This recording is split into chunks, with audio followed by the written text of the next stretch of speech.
Welcome to the place where people of faith find real answers. We believe women deserve more than just religious band-aids for their most difficult and destructive relationships. And now for today's episode of Relationship Truth Unfiltered. Hi, everyone. I am so pleased today to welcome my friend and colleague, Sherri Keffer. And Sherri is a regular co-host of the nationally syndicated radio talk show program, New Life Live, with an audience of more than 2 million people each week. I've had the privilege of being on the program with her. For over 20 years, she's worked as a doctor of marriage and family therapy in Newport Beach, California. But through her own personal story of recovery, Dr. Sherri understands personally, not just professionally, the trauma symptoms often associated with sexual betrayal. She's also a certified partner trauma therapist supervisor, a certified clinical partner specialist, a certified sex addiction therapist, and a consultant in EMDR. And with all this, she brings fresh tools and a new look at what's needed, not only to heal, but to actually heal well. Dr. Sherri also speaks all over the country, and she's a recipient of the 2019 IITAP Outstanding Publication Award for her book, an excellent book, Intimate Deception, Healing the Wounds of Sexual Betrayal. She's also the founder of BraveOne.com, the Brave One community, and also runs a retreat, Bravery After Betrayal. It takes a fierce strength, where she unpacks how betrayal affects the mind, body, spirit, and sexuality. She also, amidst all of this, holds a degree in theology from Fuller Theological Seminary. And you can follow Sherri on social media at Dr. Sherri Keffer. Sherri, I am so glad to see you again and welcome you to our podcast. Thank you, Leslie. I just love the opportunity to be with you and to be able to just bring a fresh look at what's going on with sexual betrayal and how we can really help people heal. And I love that that is your heart cry. You know, Sherri, before we get into some of the professional expertise that you have, and you certainly do have it, this isn't just professional for you, it's personal. You've lived through it. And I think that adds to your credibility, both as a therapist and as a woman, that you know what it feels like to be betrayed. You know what it feels like to be on the end of sexual betrayal and what, even though you are a professional, what you had to do your own work. Would you mind sharing a little bit of your story with our listeners? Yeah, sure. You know, it was so weird to even have you introduce me, you know, all those letters. It's like alphabet soup, to be honest, because when it comes right down to it, it's heartbreaking to be in a relationship. And I had met a man. I was in Bible college at that time, and I went to school, and I was in a singing group and traveled all over, you know, the country in this small singing group. Well, I was too. You were? What are you saying? Okay. Oh, what are you? What are you? I see you as a soprano. Are you a soprano? I do too. Yeah. Mm-hmm. Okay. I'm a second soprano. Okay. You can get a lot higher than I can, I'm sure. But, so anyway, in the singing group, I loved one of the guys that was in the group, and he was married, and they had 3 boys, and I just adored them. Well, he had a brother, and it was a younger brother, and this brother was in ministry in another state. And I just, you know, said, well, hey, you know, I didn't know that. And one day I said, well, hey, if you ever find out you have a long lost brother, just fill me in. I'd be interested, because I could tell he had come from good stock, right? And so come to find out, he introduced me to him, and we ended up having a very quick relationship. We dated long distance for a year and then got married. So if you think about that, now what I know, you know, we dated long distance for a year. So we were always up when we saw each other. And Connor is the name I use for him, just to protect reputations and all that of people. And I still want to be able to share my story. But he was working as a pastor at a church, and I was mesmerized by that. I had grown up with a lot of pain and trauma in my home, and a lot of shame around some of the stuff that had gone on. And so truly, I felt like to be with Connor, to have known his brother, his dad worked with Billy Graham, I thought, okay, this is good. I don't Can't get much better than that, right? I can't get much better. I mean, you know, it's like, girl, put your shoe foot in that slipper as quick as you can. But now I understand that was really about my idealization. That was really about my fear of being known. And because we were together, we didn't move into the same area and get to know each other. And I think for Connor as well, that was working for him. He had a fear of intimacy, and that came up very early on in our first few months of marriage. I didn't know about how extensive his sexual acting out was. I did find out about one piece of information. He had called a 900 number, which again, back in the day, I was at Bible college. I didn't know what that was. It was a sex line. And so again, I went back to my friends, his brother, and said, hey, Connor called a 900 number sex line. I mean, what is that? What do I do with that?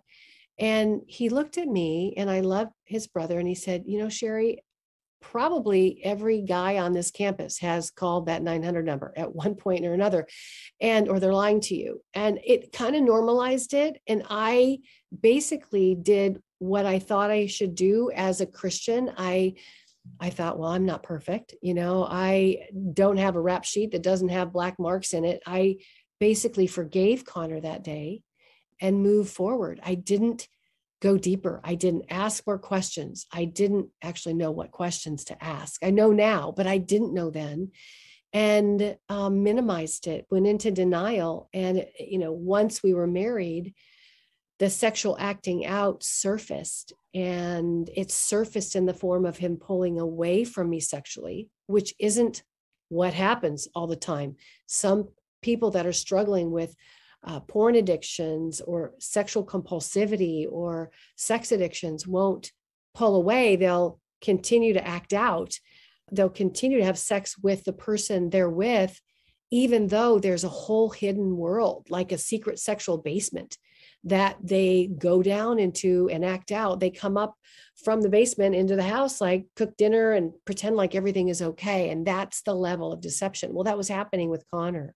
I didn't know he was involved with prostitutes. I didn't know that he was having an affair, and it ended up being affairs. I knew of the pornography as it surfaced once in a while, but I minimized it. I think I went into a form of denial. Dr. Jennifer Freyd calls it betrayal blindness. And her tagline on her book is, while we're fooling ourselves, we're not being fooled. And so it was the secret I kept for myself, so that I didn't have to really face the heartache as a new bride. And as someone that was very early married, I didn't have to face what was going on. It was hurting me, but I just, denial is one of those things. We just put our hands over our eyes, and that momentary step back from having to look at the thing that hurting us brings comfort for a moment, but it just doesn't stay there. So what finally brought you to a place where you were willing to look? Another D word. So denial is, I think, what kept me for 4 years not looking, and things just got worse when I wasn't looking. But the second one was, the other D word is depression. I actually got clinically depressed.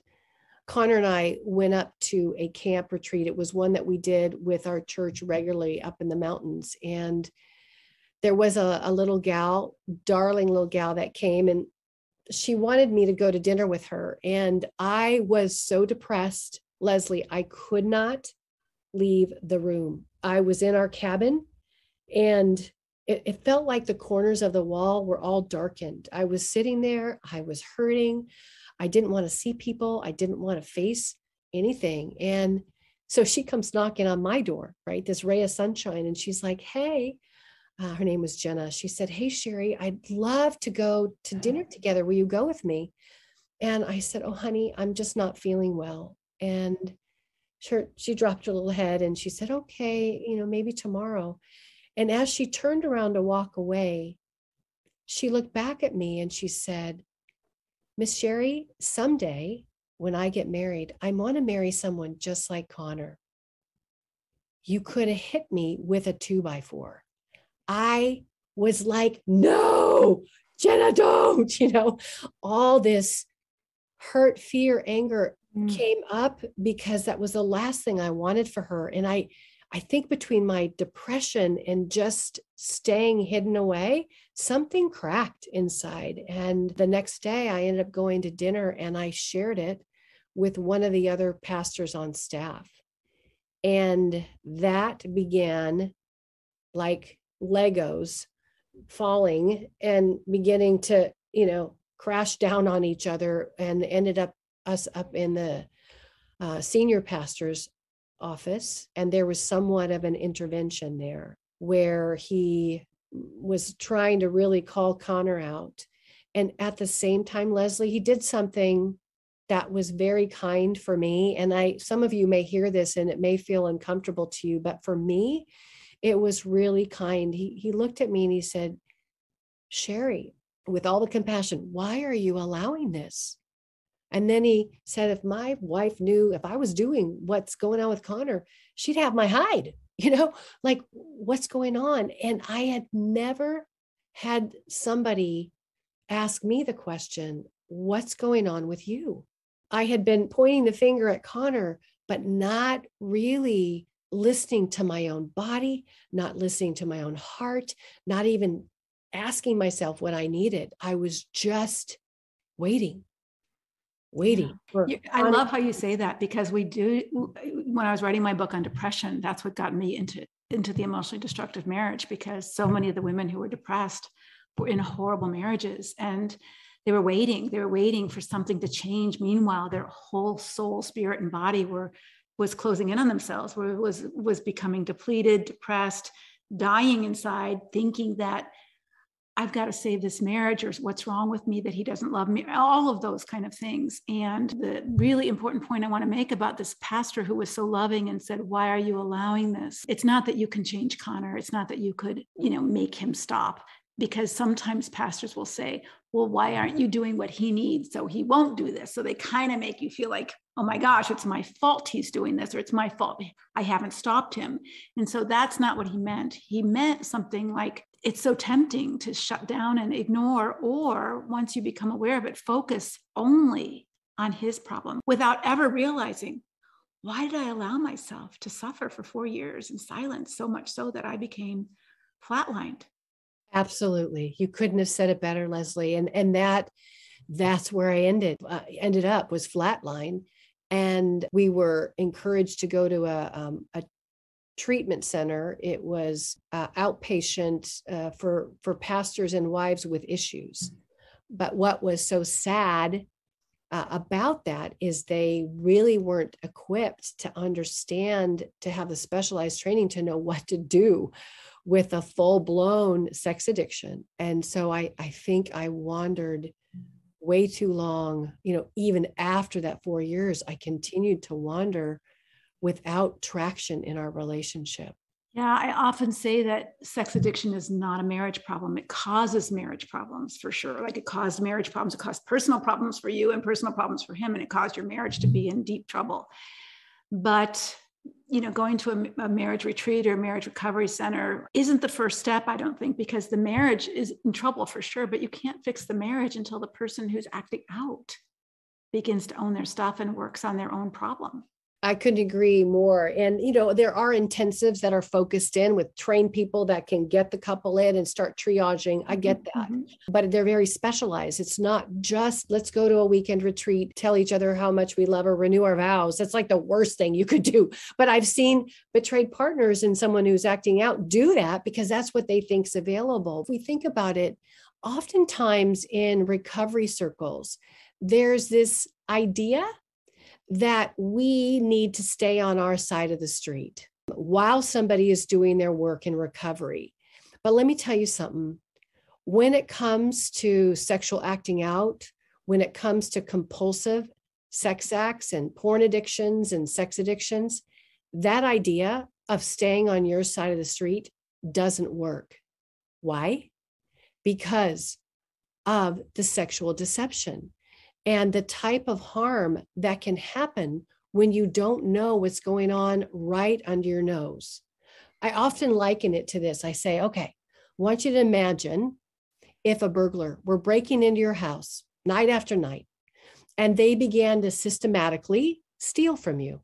They started stealing jewelry, money.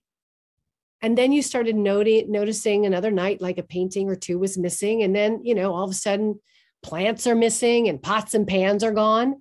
And then because they can come in night after night, they become so cavalier that they actually go into your kids' room and they start taking stuff there. What do? Right? We don't just sit around. We definitely get locks on the doors. We may file a police report, right? We may have police drive by. We may end up putting, cameras outside trying to stop the craziness that's going on. But this is where it's even more of a heartbreak. What if you discovered that the person stealing from you wasn't a burglar? They were somebody in your own home. We can't sit on our hands. We can't stay on our side of the street, and we can't let go of the steering wheel. Would you get into the car when somebody's driving recklessly? No. Or not get out? Yeah. Yeah. It's like, no. We can't. That whole concept of stay on your side of the street and wait, it doesn't work. Are these people who say just stay on your own side of the street saying that you're just to let him do whatever he wants to do and you're not to challenge that or question that or have any boundaries around that? No, I think they're very concerned about the behaviors that are going on.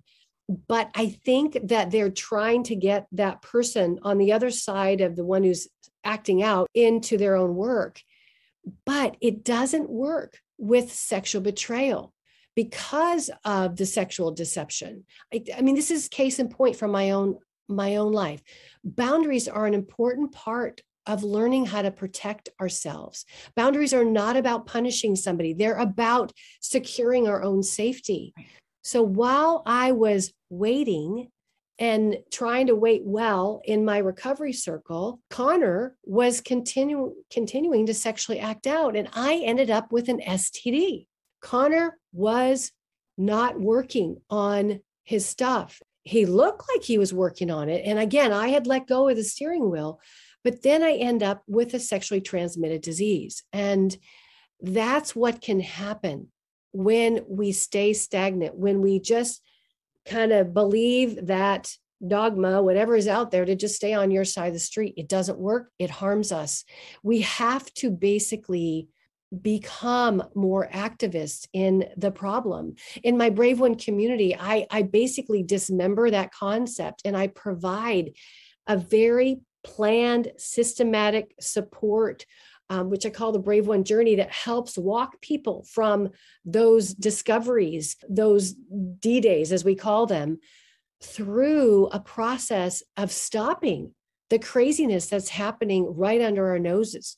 It's not going to go away. Time doesn't heal all wounds in this. Time doesn't heal sexual acting out. What heals sexual acting out is disrupting what's going on and beginning to bring safety and truth into that relationship when there hasn't been any. Give us an example how you would recommend a woman or how you wish you would have done it differently instead of doing your own work and being silently forbearing and supportive of whatever you think he's doing. What would be a better approach for a woman who's has no guarantees her husband's doing his work? She doesn't know whether he's doing his work. There's no way of testing whether he's doing his work. He says he is, but she doesn't know. And she is just kind of in limbo land. Yeah. What would you suggest she do? A lot of times, and this is not so uncommon, because of the nature of deception, it's hidden, right? It's almost like an opiate addict who, like, they can be sitting right in front of you and you may not know that they're using because they're functioning in their life and job. Well, for me, with the deception being under the ground and being with, I love my therapist, but we were going to her for help and she was seeing us as a couple. We were going 3 times a week and we went 4 years. And while this was all going on, he had multiple affairs during that period of time and continued to have prostitutes act out with him. So I think when I was trying to identify what are the 2 things that every sexually betrayed partner needs, they're what I call the pillars. There's safety and the truth. And Barbara Steffens talks about safety, and she says betrayed partners are trying to find safety in a situation that's unsafe. Mm-hmm. And that makes us feel cray-cray. And so safety wasn't enough for me. It didn't work for me. Safety alone, because I didn't know the truth.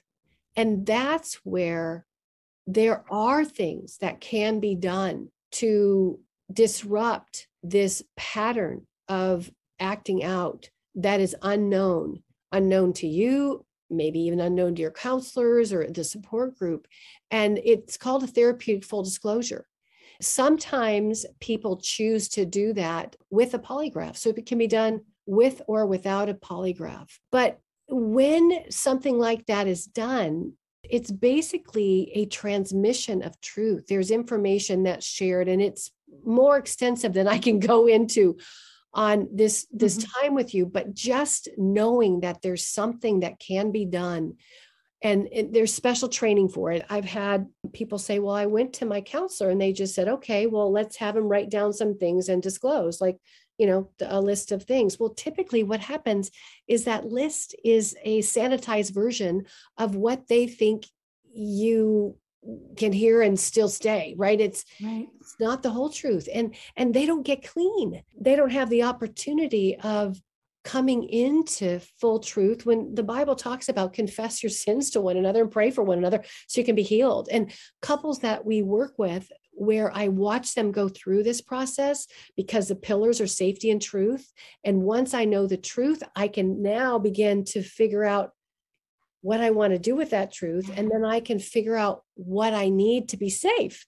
Does that mean staying? Does that mean separating for a while? Does that mean that we have to go through a lot of other steps? What often happens, because pastors are our first place we go, and well-meaning, unknowing pastors can minimize what's going on. I had one gal who, her husband with the pastor said, well, hey, I started using porn when you started putting weight on when we were first married. Well, the pastor bought into what he was saying and basically told the wife that, you may want to go to Weight Watchers, do some exercise, hire a trainer. Devastated her. I've done enough of these therapeutic full disclosures that I can honestly say to all of us here, the acting out and the porn did not start right then. It has a tail. Just like with Connor, it started when he was 8 years old. And many of these young men, and even now women, are getting hooked. These devices that we have are calling to our kids. These devices aren't waiting for them to find it. They're bringing it to them. I just heard Josh McDowell talk, and he was saying that there's over 2,300,000,000 porn sites today that are out there. And that's an astronomical number. And people get hooked. So what I hear you saying to the woman, Sherri, is this, and I'm going to use a different metaphor. If you discover, or let's say you had a fire in your house, that's the betrayal. Oh my gosh, our house is burned, smoke damage everywhere. How do we fix this? Unless you can understand how the fire started, where the damage is, and clean it all up, putting a fresh coat of paint and new carpet down, that yuckiness is going to come right back. Yeah. And I think that's what typical marriage counseling does, is it looks awful. Oh my gosh, what can we do to make this look better and smell better right away without clearing out all the smoke damage or the water damage or the black mold, and really doing all that yucky work of cleaning all that out first before you put in anything new. We don't want to do that hard work. It's expensive. It takes time. It's painful. It's inconvenient. So let's just put a fresh coat of paint and new carpeting and hope the smell goes away. And it doesn't go away. And so when you look at the metaphor of restoration work, of damaged furniture, damaged homes from a tornado or fire, or any of those kind of things, there's a lot of work that needs to be done. But maybe it's not even worth doing the work. Maybe it's a totaled car. Maybe it's a totaled house. And until you know the truth of what all that is, it may not be safe to live there. It might have toxic black mold. It might have it in the foundation. It might have termites. If you don't look at that and know what that is, then you can decide, okay, we're going to invest in restoring this, or, oh my gosh, we better burn this to the ground because it's toxic to the whole neighborhood. That's a great word picture. I think what happens, and again, this is well-meaning people is without doing what you just said, dismembering that, having to figure out what's underneath this. They unknowingly collude with deception. Right. And that bothers me. There's a whole black mold problem going on in his heart, in his soul. And that's true whether he's a sex addict or a control addict or abusive in other ways. There's stuff going on in the abuser or the betrayer's heart that impacts the marriage. Just like if I was a drunk driver, I would impact the other car, but it's not the other car's fault that I knocked into you. And I think this is where we get really, for the victim, like maybe I did gain too much weight, or maybe I'm not sexy enough, or maybe I'm not cute and perky like I used to be, or like she is. And of course he'd want her more than me. And so somehow we take it on as our responsibility. Or maybe I did have a smart answer to him, and he was mad at me and cheated on me because of that. It's always something we've done wrong, or we could have done differently, or something's wrong with us. And that tends to be the way we kind of think automatically, because if it's us, we could fix it, and then he won't do that, right? It gives us a kind of a false hope.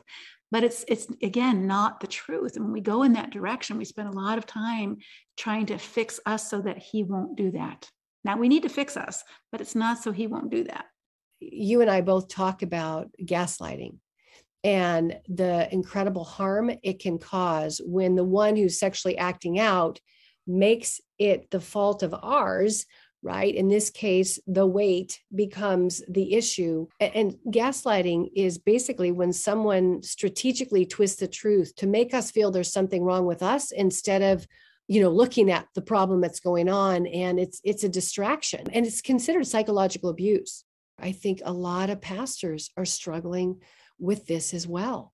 And so it makes it real hard to call somebody up and out when it's the thing that you're working so hard to hide, just like Connor did. Everybody else, yeah. So we've talked about what does a woman do to create safety. One of the things is she must know the truth, because you don't know whether you're safe or not until you know the truth. What would be the next step? So now she's asking for a full disclosure, whether it's a lie detector test or whether it's some other professional who can really manage a full disclosure. And she hears yicky things. She hears horrible things. He seems like he's been honest, or the lie detector shows he's told everything, but he's not 100% doing the kind of work that she might need in order to rebuild broken trust. And what's the next step? Well, from my own experience, typically, if it's been done well, and that's where I'm a bit mama bear about how these things are done, typically, once somebody has gone through that process, they don't want to go back. They don't want such a relief. It's such a relief to get it out in the open. They don't want to. It's like Saul to Paul. I mean, they're relieved that the truth is out, but now their partner is hurting over what they did not know. So at that point, the partner has the opportunity to again choose. I want to choose what I need to do with this human being. I want to choose what's safe for me. Am I going to stay? Am I going to go? They don't typically make ideas like that day or the next day to just make a huge change. There's too much at stake. There's kiddos, there's homes, there's pets, there's their life, there's all kinds of stuff that like prompts them to want to stay and fight. When I did my research, Leslie, with 100 women, when I asked them, would you be willing to stay if they were to stop lying? 88% of them said, I will do that. I will stay. And I see that resiliency in them. I see them staying. And now, because it's their choice and because things are going to be different, as they begin to see that person remain sober, remain committed to their recovery, begin to be honest, vulnerable, start to take ownership over what they did, and then begin to show more empathy skills, caring skills for understanding that they're the one that threw the grenade in on the family, and they're not defending, they're not making it about us.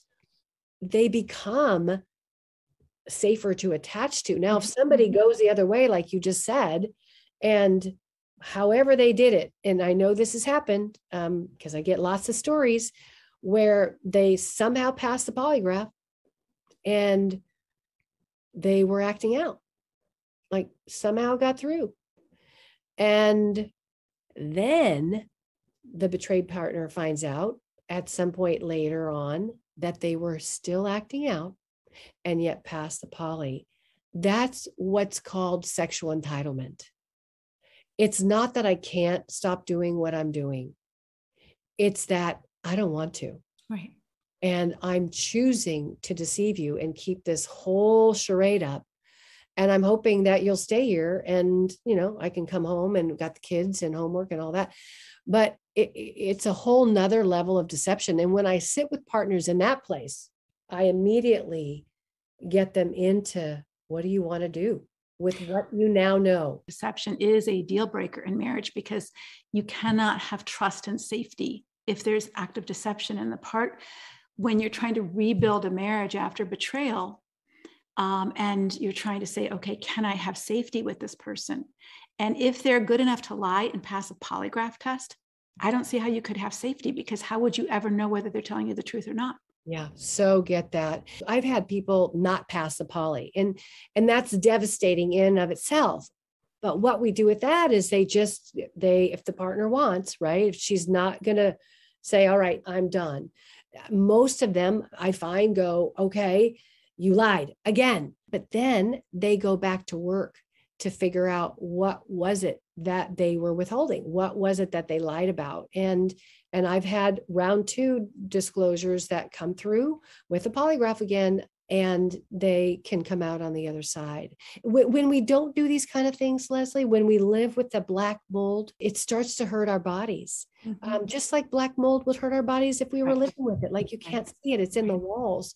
But with betrayal, we end up with post-traumatic stress symptoms. And that's like thoughts coming into your head that you didn't welcome, image popping up, nightmares, flashbacks, not wanting to go to places that remind you of where they sexually acted out. And, hypervigilance, which is a normal thing for betrayed partners who are constantly on the alert. And to be honest, Leslie, I went through this with Connor. I still have some level of hypervigilance, and I'm not even married to the one who betrayed me. It's like the skin that I'm in. I'm much better, way, way better. Like, if you knew me then and you knew me now. So there's hope and growth. But basically, we live in a beach city, and I was walking down the other day with my husband, and I look up and there's a woman. She's probably 20 feet away from me. And basically, she's got a bra on.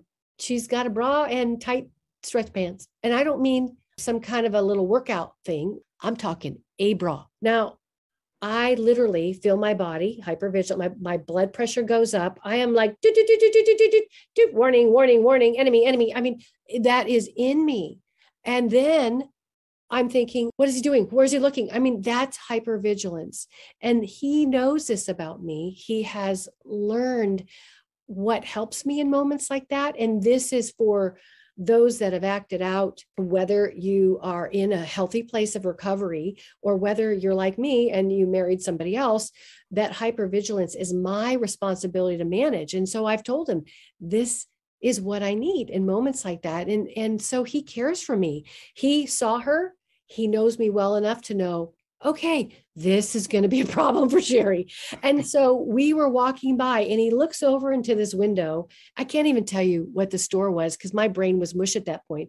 But he's like, oh, that's really interesting. It's kind of interesting that what they're, doing. And there's a sign in that store that he just starts talking about whatever he saw to look away. And I'm telling you, Leslie, that just does something to support my soul, because he's seeing me and he's realizing that at that moment, that is caring, that is loving, that is protection. Mm-hmm. But I had to let him know that this is what I need. I had to use my voice. Mm-hmm. And even before he went down, this is what I told him. Some of you may think I'm cray, but I'm not. I'm a trauma survivor who's being very responsible with the wounds that have impacted me. I said, honey, we're going down.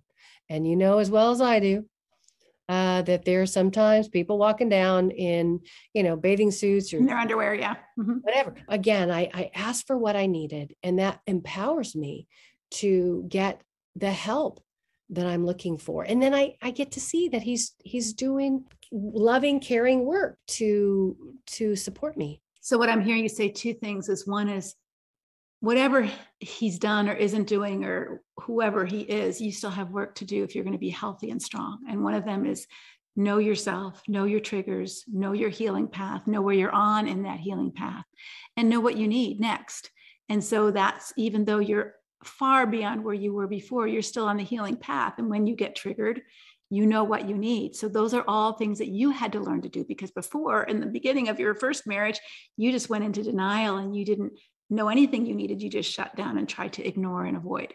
Yeah. Or if we're at a place like that, same situation, Connor would just gaze on, he would look at her and he would just stay. His eyes would just follow her. And I would be shocked. I didn't learn how to use my voice at that point. So I would just kind of be frozen. And then I would blow up later once I got my head back. Now, some people, they're angry right then. And I don't shame us for doing that. It's a part of the betrayal. Right. Mm-hmm. We, like you said, Leslie, we have to learn how to be responsible for that. And I help women learn that when those moments happen, get into your body. You are going to feel like what I felt, mushy brain, and the bottom's going to drop out. And you may not be able to say something that very second. Don't shame yourself for that.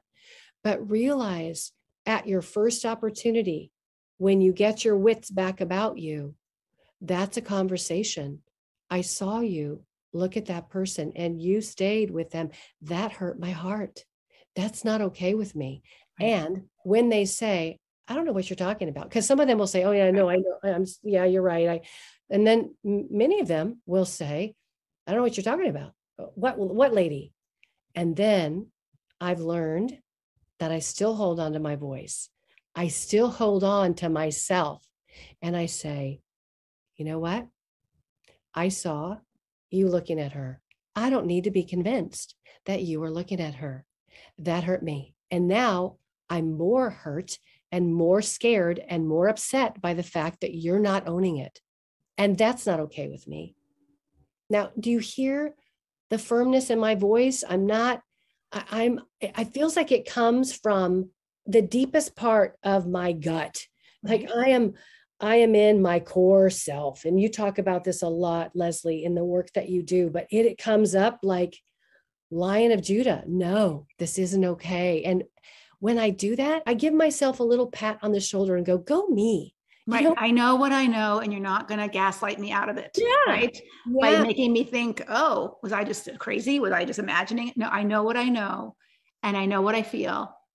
And now I'm going to give you, and you don't say this, but I'm going to give you a chance to own that and apologize for that and care about that. And if you choose not to, I know some more stuff now. I have more information in that you're lying to yourself and you're lying to me. Yes. And you're not willing to own things. What does that mean for us? So it's like looking behind the stove and saying, oh, I know what I know. I see the black mold. Now that I see it, I can't ignore. He's saying, there's no black mold there. I don't know what you're talking about. Right? I know what I know. I'm congested. All those kind of things. And I think so often we allow ourselves to get talked out of our knowing, because we want to save the relationship, that we don't want them to be mad at us. The goal is to stay strong enough to not let them bully you out of what you know. I love what you're saying. There's been years and decades of people, again, well-meaning professionals that have taught this stuff that would actually say that person you just described was in denial. They are not in denial. That person you just described, Leslie, they're in deception. They are lying. And that's where I think if we say it, if we call it, if treatment professionals say, well, that's a part of healing, they're going to be in denial for a long time. They might be in denial for weeks and months, maybe even years. I'm going, no, don't take that bait, because it doesn't help them heal. It's not like we don't know. We do know. We're just refusing to acknowledge. That's deception. There's a guy by the name of Dr. Ken Adams. He was one of my supervisors as I was going through the sex addiction program. And, in the training, he was talking to all of us in a room, and he said, you know what, as a therapist, he said, part of my job is to sit with those who, are acting out. I'm there to help them, to serve them. He said, but part of my number one jobs is to help wake them up. Like, I'm there to help wake them up to what they're doing. I never forgot that. And so when I began working with some folks that struggled with sex addiction, I remembered what Ken said, and I thought, okay, well, let me do this. And so lovingly, caringly, I began to wake them up to what they were doing. And what I realized in my office is they were awake. They knew, and they continued to act out. And that's the thing that I think the enemy of this world wants us to be caught up in deception, whether it's self-deception, whether we are living and don't know what's going on. And the path to freedom is what Jesus said, the truth will set you free. So on that note, let's close with a question about children, because I think this is a huge issue.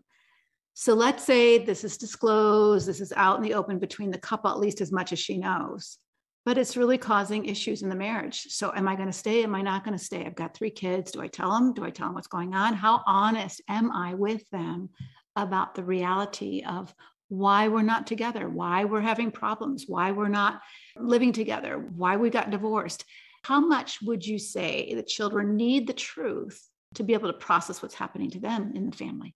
There's so many layers to this question. Anytime I do something like this where I'm talking, my fear is that somebody's going to hear what I say and then go home and do it, even though their situation doesn't warrant that, right? So if there's any time in you and I talking today, if there's any time I want people to pause, it's right now.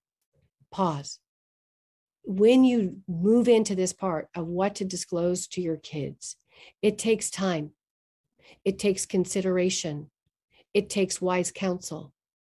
It takes learning everything you can about child disclosures, when they're appropriate, when they're not. Because you and I both know we have people that are together as a unit that are trying to work through this.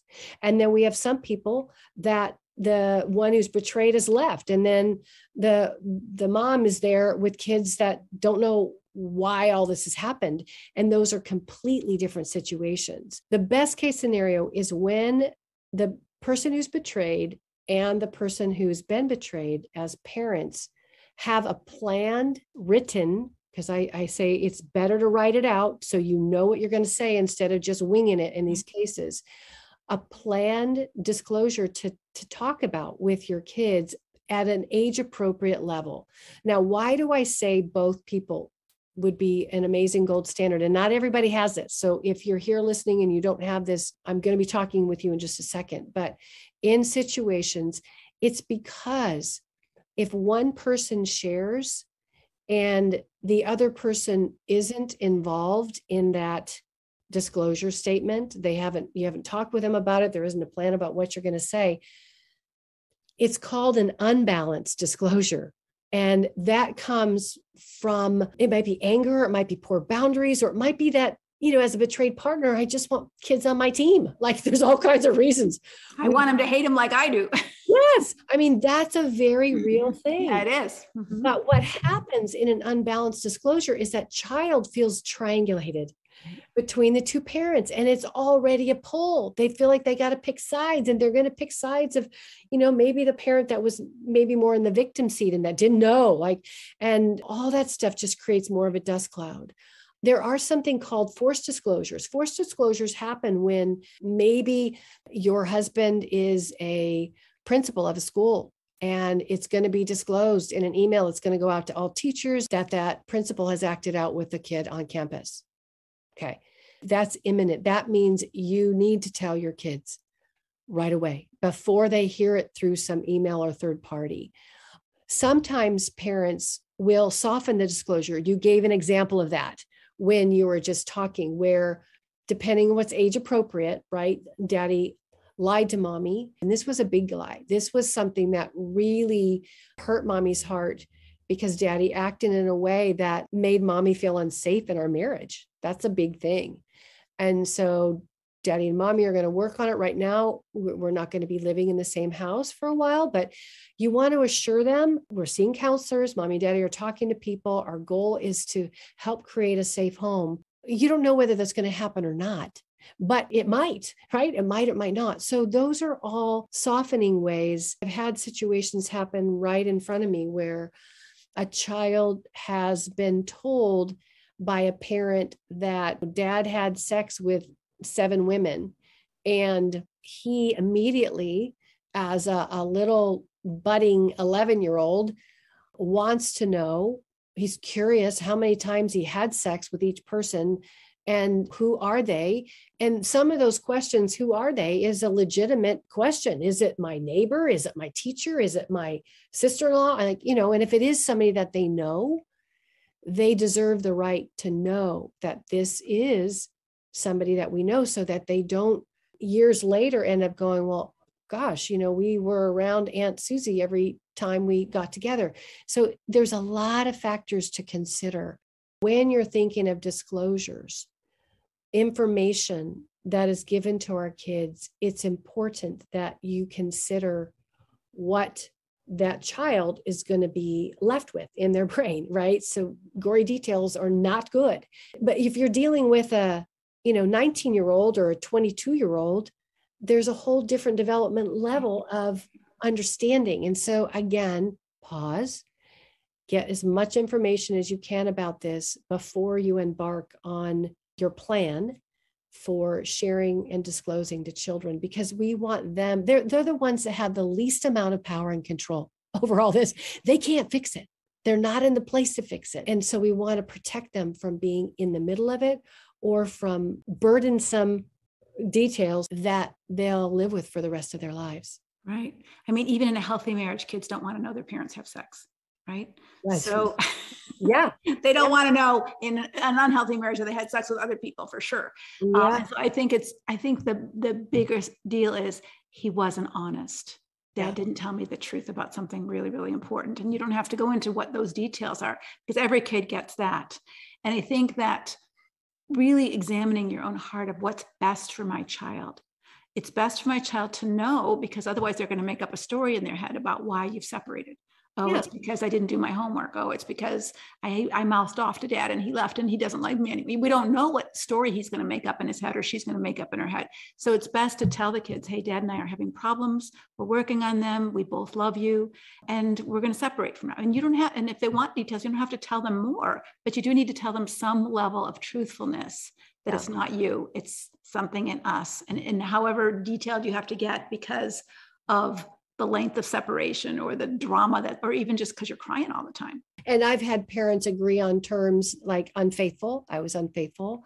I betrayed. That was another, depending upon the age level. Again, it's just being thoughtful about what's best for them. Some of the women in my community have asked me, well, my 13-year-old daughter is asking, did dad have an affair? Well, let's just create a scenario. They're separated, right? Did dad have an affair? Think about it. That's a 13-year-old that is asking you a very clear question. And so letting that person know, your spouse know, that this 13-year-old's asking if you had an affair, I don't want to lie to her, because that perpetuates the deception. I've had moms say, you know what? It's a really important question. Let me get back to you within the next 10 minutes, 5 hours, whatever it is. Or I've had some just say, I just felt like the right thing to do was be honest, and said, yes, he has. So every person is going to be different. Again, you just want to have a very child-centered perspective. And the best case scenario would be to collaborate around this. Yeah. And so to even invite the dad to say, our daughter's asked, and do you want to tell her? Yeah. Do you want me to tell her, or do you want us to tell her? Because I'm not going to lie to her. Exactly. And that's where it's healthy. It's going to hurt her, but it's healthier than saying, oh, no. Because when she finds out, whether it's 6 months, a year, or 10 years from them, she's going to remember, Mom, I asked you. This goes back to helping our children do the very things that we didn't know how to do. And that is trust that gut feeling that something's wrong.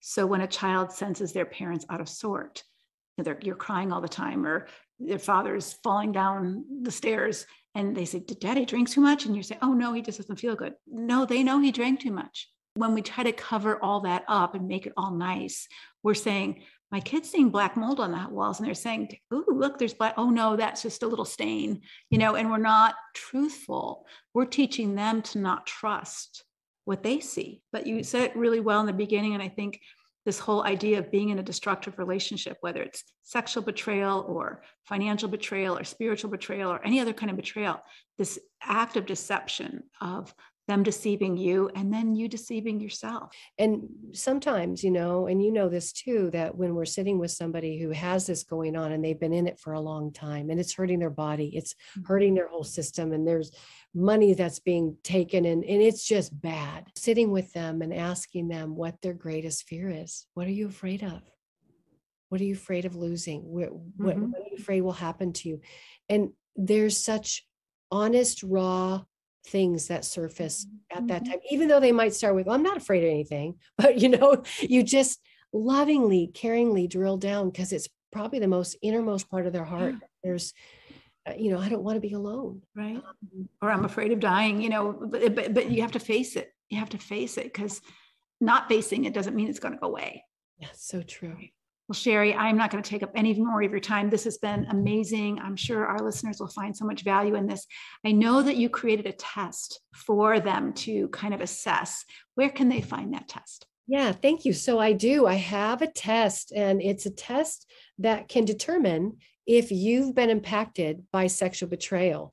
And they can find it by going to braveone.com/free quiz. And this is maybe the first step you might take in asking yourself some questions about what's going on in your world. God wants you to have healthy relationships. He has created every single one of the 10 commandments to do with relationships. The first 3 have to do with our relationship with him, and the next 7 have to do with our relationship with one another, because he knows that our relationships are crucial, vital to our well-being and our ability to thrive.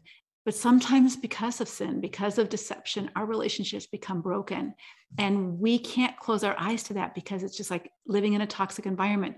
It's going to do more damage. And we want to clean up the environment if it's possible. And the same thing in marriage. If 2 people are willing to look at those things and work on those things, they can grow through them, and marriages can be restored. But you can't fix this all by yourself. And so for now, if it's you who's betrayed, get some help for you so that you know what to do to take the next right step forward.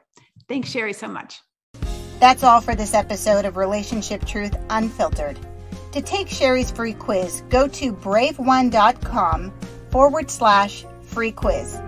And if you found this information helpful, please subscribe to the podcast so you don't miss an episode. Until next time, may God bless your mind, your heart, and your home.